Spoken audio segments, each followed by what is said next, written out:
Good morning, my spoiler alert friends. So I wanted to do a review of the last episode, My Hero Academia, Season 6, Episode 125, Threads of Hope.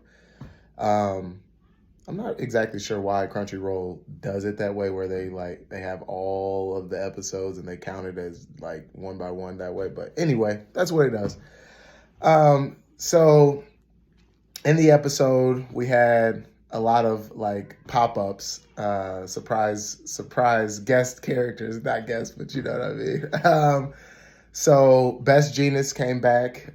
We thought he was dead. We thought that Hawks killed him. I personally thought that he wasn't dead, but you know, that was what we were led to believe as the audience. He came back. He was able to restrain Gigantomachia and the League of Villains and all that. So that was cool. First of all, I didn't even know he was that strong, to be honest with you. But I just thought, I like his abilities.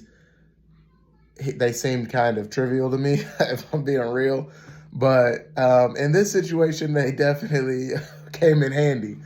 So I think that's also why I wasn't like super concerned when he was believed to be dead. You know what I mean? It was like, okay, yeah, I mean, sad, but I didn't have like a relationship with him, but when Lemillion showed up on the scene, I'm like, yo, we know him. I like him. He's got these corny jokes all the time. He's funny.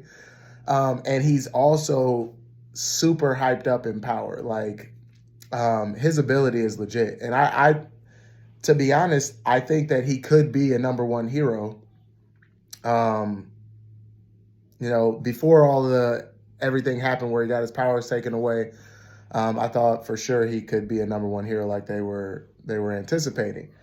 I'm curious to see what happens with Shigaraki. He's kind of in this daze where he's going through his past memories and he's trying to I imagine trying to pull himself out of that to come back to reality. But it's an interesting turn of events. One thing I'm curious about though, right? So we got all these. They showed all the different heroes, injured, hurt. Where's Recovery Girl? I mean, I know she's got a super cool ability, and maybe they're trying to like protect her so that she doesn't. And she's old, so maybe they're trying to protect her so she doesn't get hurt, or maybe they have her in some area, tending to civilians, helping heal them. But at this present time, I feel like her abilities would be kind of useful. You know what I mean? Like, I can heal you with a kiss. Like, that seems like a very good ability to have right now when everyone's getting worked by the villains. So I'm curious about that. But overall, great episode. When they had the little flicker with Lemillion's cape, I was like, wait a minute, is that who I think it is? And I'm like, nah, how would he even be there? He doesn't have his powers. And then he shows up, I'm like, oh, snap. I was geeked about that. And it's cool that they got Eerie involved, and she's been learning how to control her powers and was able to reverse the time on him. So, and honestly, I didn't even think of that. They might even do that with Aizawa, Eraserhead. They might reverse time with him, and then he'll be able to get his leg back. But I don't know. We'll see. All of them, really, Hawks, all of them, but she's also still a little kid, so they might not want to risk it on that. And then especially considering that Eraserhead is injured like he is, no one's going to be able to stop her powers if she goes berserk. But yeah, great episode. I'm excited for next week.